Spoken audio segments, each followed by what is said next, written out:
Vamos lá. Minha primeira pergunta é a seguinte: eu tenho muita dificuldade em questão de precificação. Eu tenho uma. Se você abrir meu calendário depois, você vai ver que eu tenho uma quantidade de aluguéis bacana. A gente já conversa sobre quantidade de a porcentagem de locação e tal, mas eu tenho muita dificuldade na precificação. Isso é a previsibilidade de valores, tá? Vale a pena, a minha pergunta vale a pena aumentar a diária de acordo com a ocupação? Por exemplo, você mesmo falou, até 15 diárias, X. De 15 a 25 diárias alugadas, outro X. De 25 a 30, outro X. O meu medo eu aumento essa diária, mas e se ficar vazio? Porque a gente quer sempre o objetivo de... A gente, não, claro, a gente não pode querer uma perfeição. É difícil chegar nos 100%, nos 90%.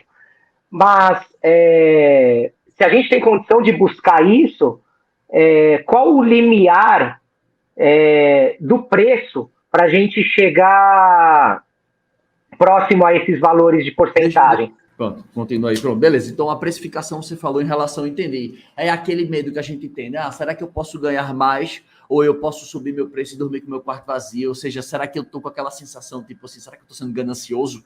Né? Talvez, acho que essa é um pouco do que você deve estar pensando, né? O que é que eu poderia dizer é o seguinte. Esse lance que você está falando, isso chama-se flutuação tarifária. Na hotelaria, a gente chama isso de Revenue Management, que é o RM, né? O Revenue Management, é o gestor de receita, digamos assim. A flutuação, ela varia de acordo com o quê? De acordo com a ocupação versus demanda.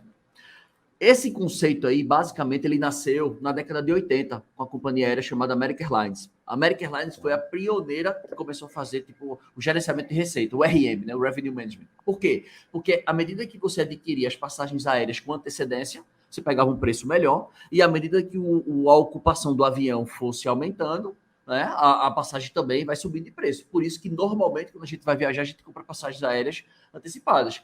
E já na hotelaria, a gente não tem isso.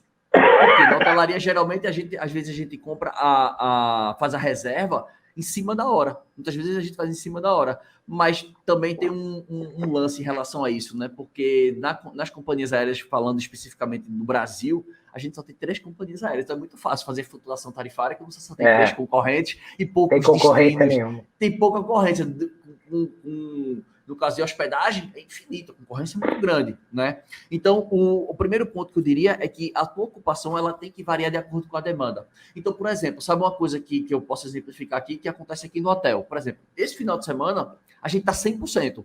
Dos 51 quartos, eu tenho 50, né? Porque um quarto é aqui meu estúdio, um quarto do hotel é o meu estúdio. Que legal. E aí, dos 50 quartos, 2 ficam como reservas.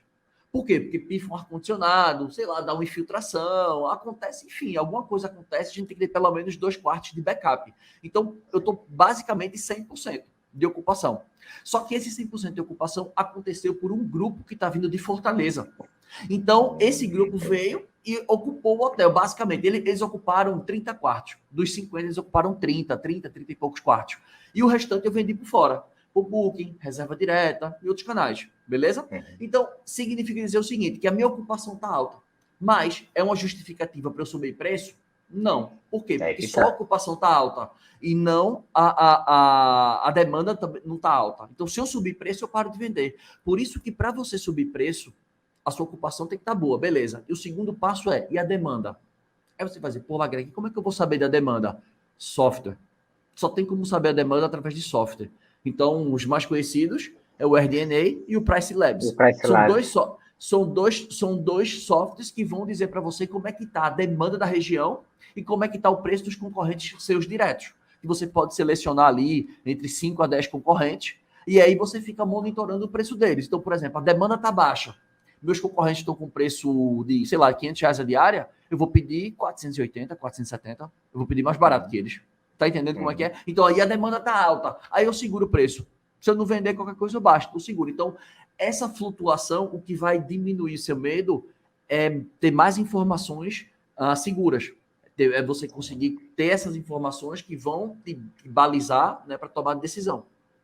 Tá. É o que você fala, né? Não basta você ter um apartamento, jogar na plataforma e ficar aqui sentado esperando. Você tem que agir o tempo inteiro para buscar essa demanda, para ter desde que a gente vai entrar no assunto, desde conteúdo, incentivar as pessoas, buscar, angariar essas pessoas a irem no seu meio de hospedagem, né? Não adianta comprar e ficar assim, esperando o Booking fazer a pesquisa dele lá. Sim, com certeza, porque tem É. pessoas que acham que plataforma é intuição. É tipo assim, É. chegar lá tipo, coloca uma foto de qualquer jeito, coloca o preço assim. Não tem muita técnica, não tem muito refino na venda, e aí não tem Uhum. os resultados que gostariam. E tem muita gente que acredita que a plataforma distribui para você de forma aleatória, de forma randômica. Então, tipo assim, Sim. olha, você já tá com 3 hospedagens, eu vou dar uma para Pedro. Ah, eu vou dar uma para José, vou dar uma para Roberto, vou dar uma para Camila. Então, entenda assim, como se a plataforma distribuísse para você de forma igualitária. Isso não existe.